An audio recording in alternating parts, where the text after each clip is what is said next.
Operation 1's current meta is quite interesting. No one in a ranked game really tries to know what are the best spots to defend or attack. It's all about the gunplay.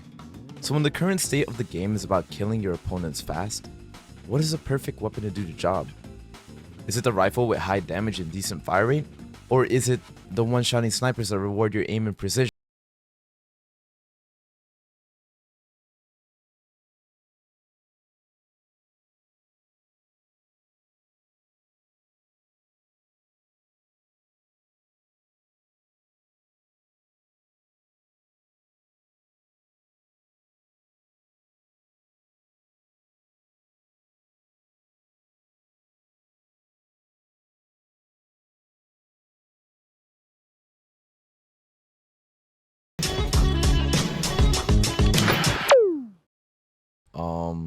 What happened to the power? We ran out of budget and can't afford our electrical bill for the studio. What do you mean? Where did the money even go? We just started the episode. Well, let me remind you that the first day production handed us the budget. You and Buster got drunk and gambled it all. Oh, wait! I got jackpot! What the fuck? What the fuck? I got 3 grapes. I got 3 grapes. Look at my fucking coins, baby. Holy shit. Oh. Well, shit. What are we gonna do now, dude? We need an episode done by this week. You screwed us. Alright, calm down, bro. Relax. I already have a plan in mind.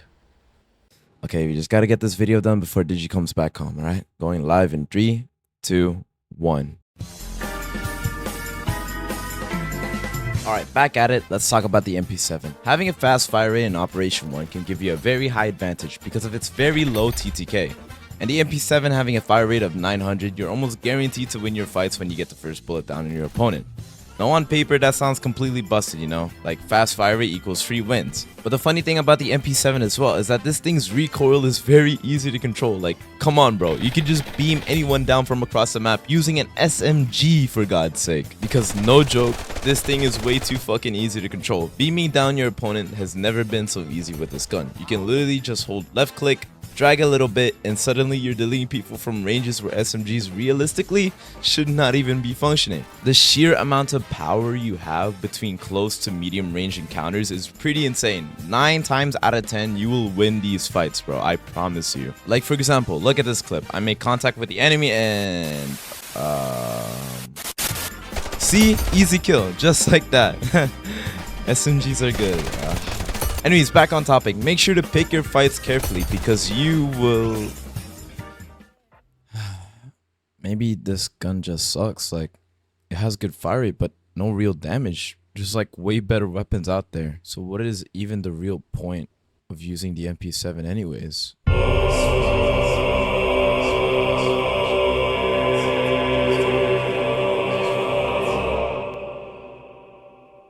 Do you see it now, boy? Yes, I do. The very concept of SMGs is abusing movement. It's the one positive that could change the course of a duel. You have opened your third eye, boy. Go first, son.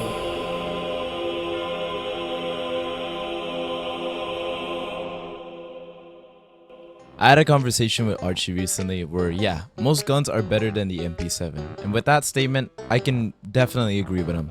I get his point that the meta in Op 1 is constantly like changing and the MP7 is way too weak for the meta right now. But that's the beauty of using a different loadout or a different gun, is because if you could find an alternative playstyle and use it to its full potential, then you can just dominate in every lobby, right? Because that's what Operation 1 is. It's what it should be.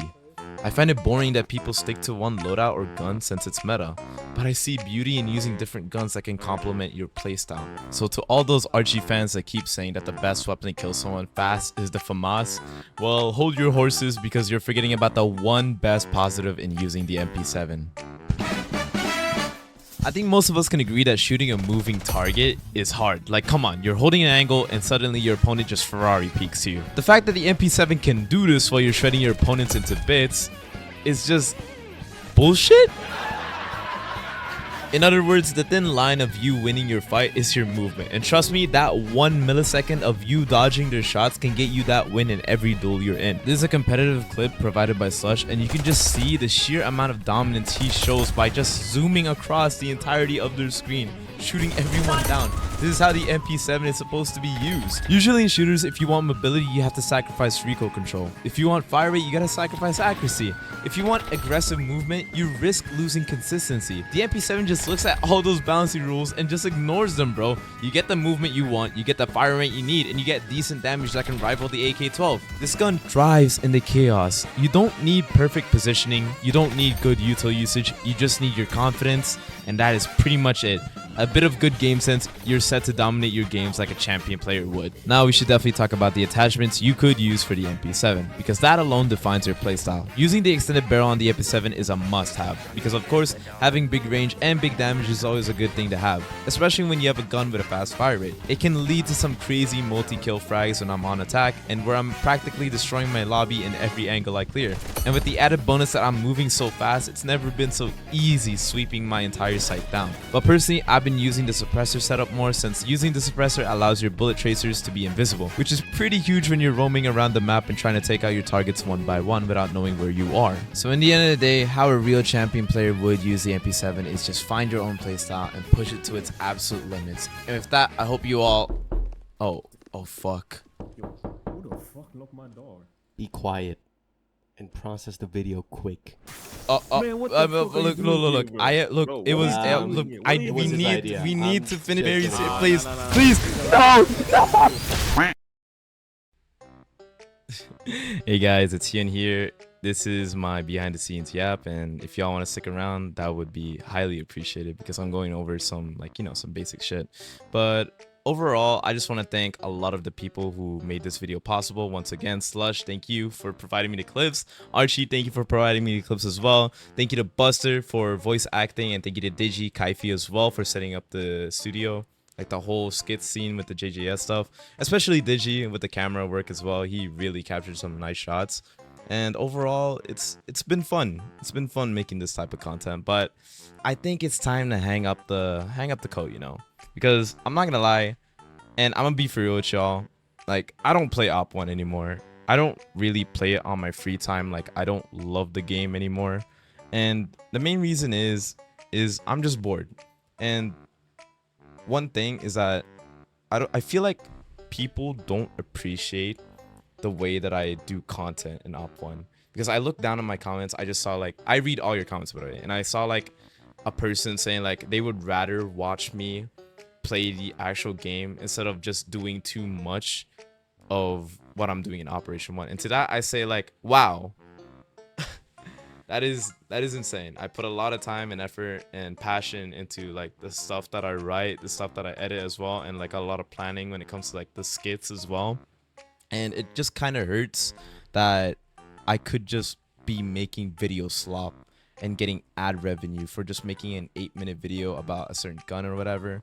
And it just gets to a point sometimes, you know, like I generally do. Back then I loved showing like loadouts and all that stuff, but I don't know, I'm just bored and I'm finding like a reason to keep making Operation 1 content. And like my main reason right now is that I'm just like experimenting, extending my creative side and view, and that's pretty much it.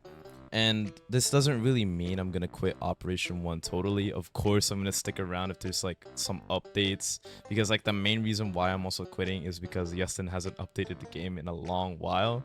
That really enforced the idea of me quitting Op 1 and I should just do more content. So when something new pops up, I will come back. But overall, I hope you guys enjoyed Operation 1, my whole saga, my whole arc. But I hope you guys also stick around for the new stuff I'm gonna make. So just watch out. Anyways, see you boys. Hope y'all enjoyed the video.